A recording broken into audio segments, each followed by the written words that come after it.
And the crowd chants fight forever. Hit him with the fucking diving code breaker from the top rope. What the fuck was that? First he pulls off some Roman Reigns shit from the Superman punch into a spear, and then fucking a jumping code breaker, diving code breaker. That's insane.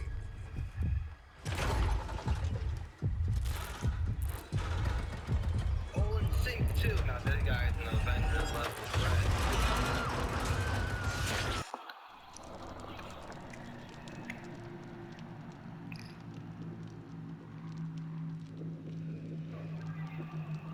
Why don't I watch WWE at all? I don't know. It just doesn't really entertain me the same. Doesn't hit the same.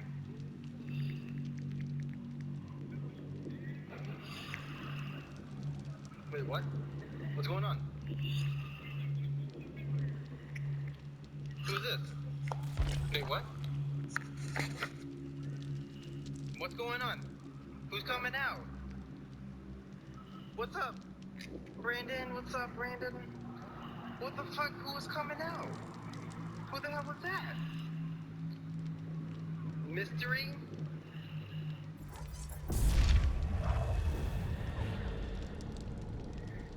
Is no one coming out?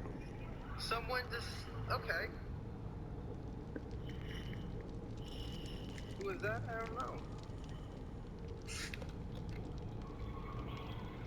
Oh! Right into the curb stop.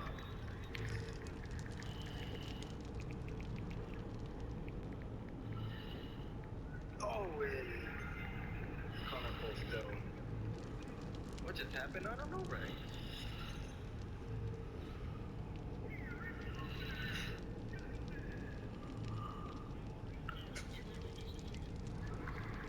What? Well, Connor Cole he's not fighting Justin next for him, and wow.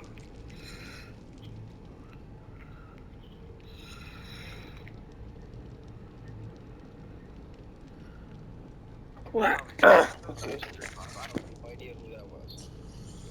But see on the next stream, that was the main event. I know that was 4 matches, but I don't remember one match. It wasn't that good, so I didn't see it. But yeah. See you on the next one. Peace.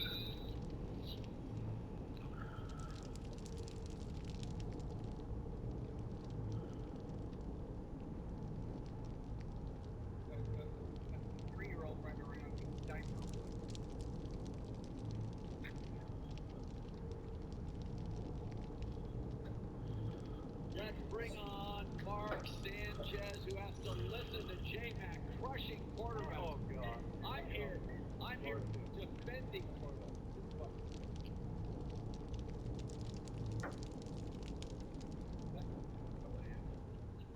Pictures on there. And even. So let me think I can't see straight. My kid's got a flag football.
like that, run around and extend plays, you gotta have guys that can run scramble drill.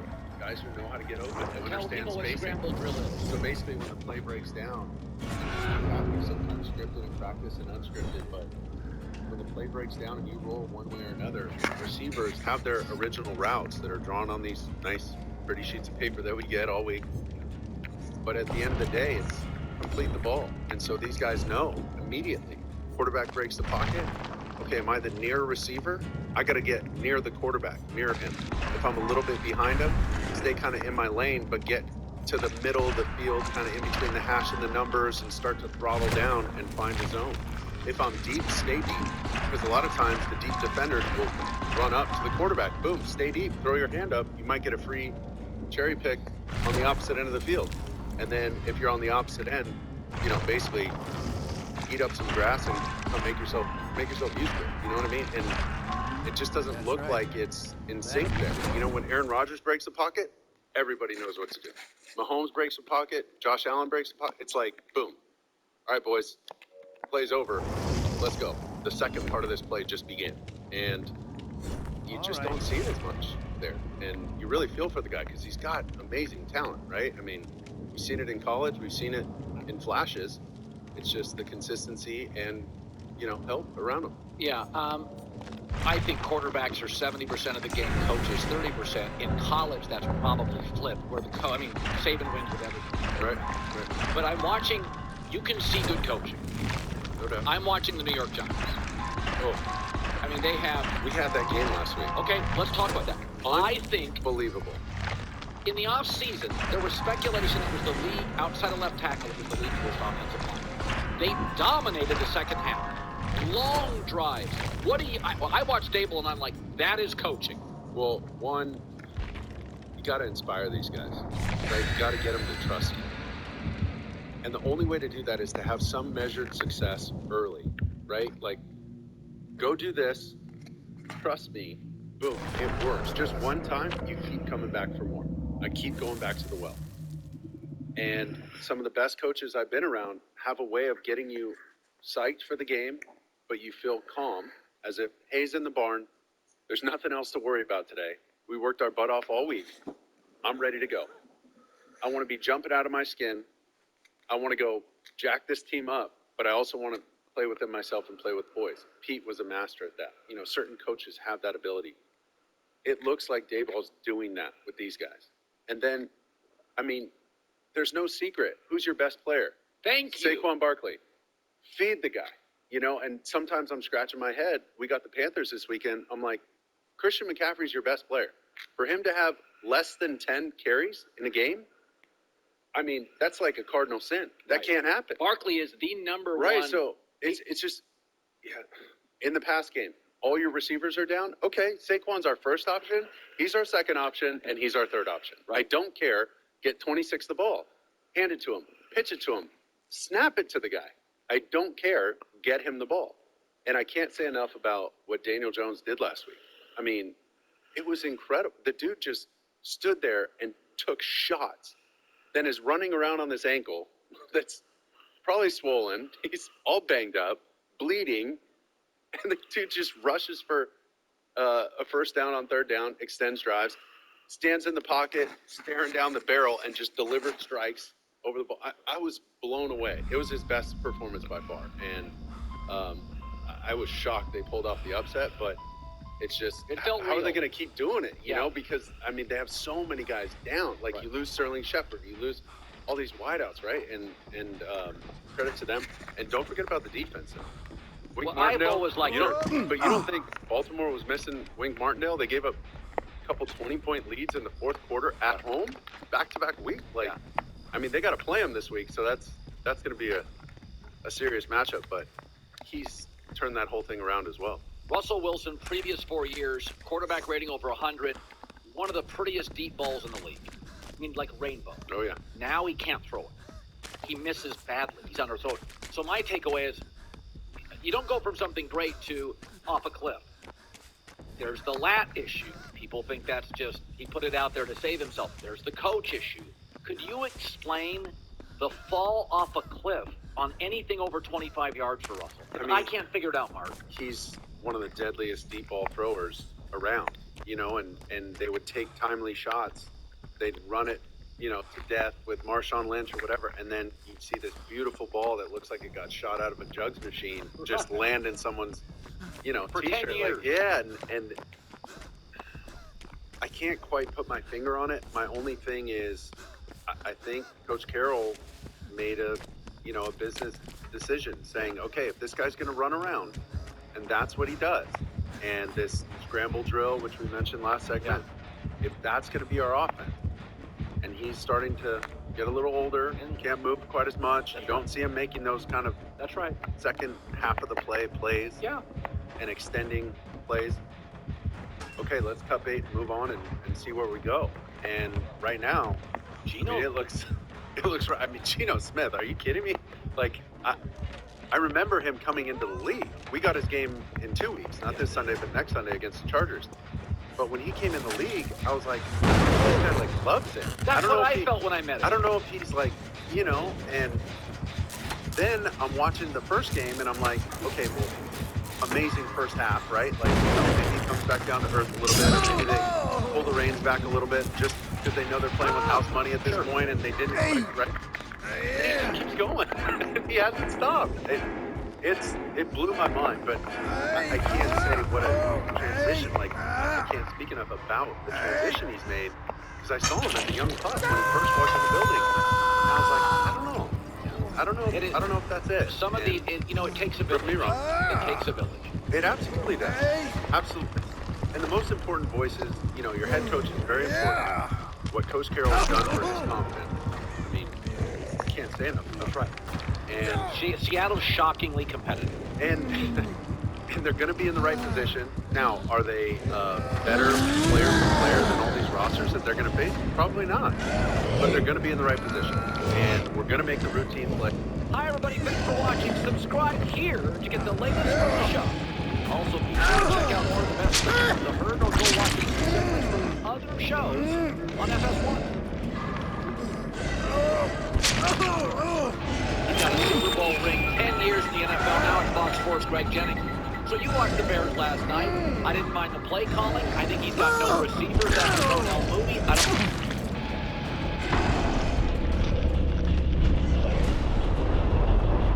think the offensive line is great, but I will say this. I don't know if Justin Fields is terribly comfortable in the pocket yet as a pro. Josh Allen in year 2 made mistakes, but I always felt he was comfortable in the pocket. What do you see with Justin Fields? Buy it yet? Are you worried at all right now it's not going to work?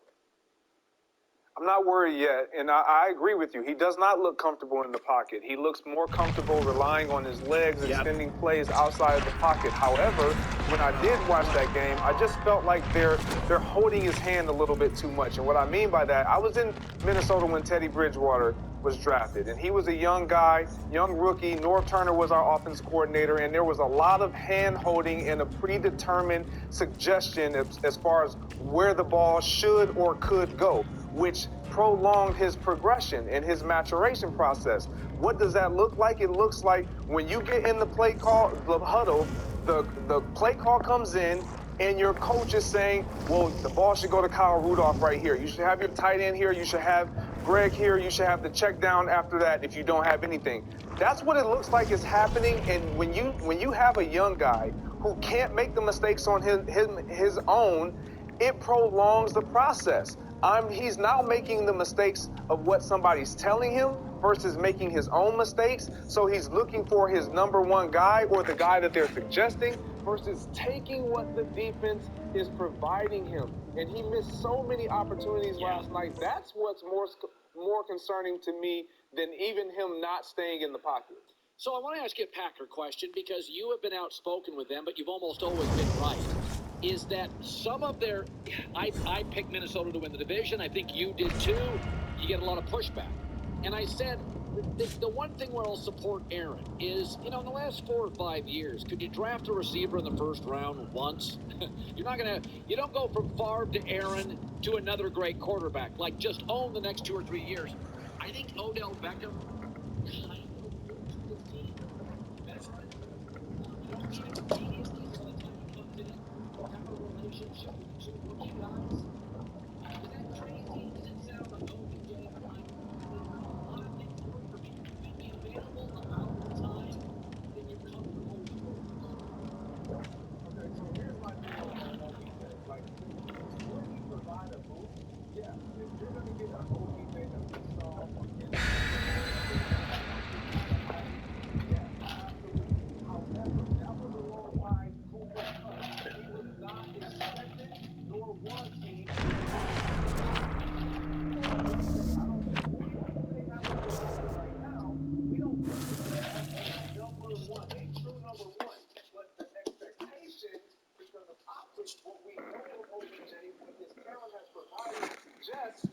would consider him to be that number one guy. I don't know if he's ready to step into that role, and the expectations would be that he would become the guy automatically. This is Odell Beckham Jr.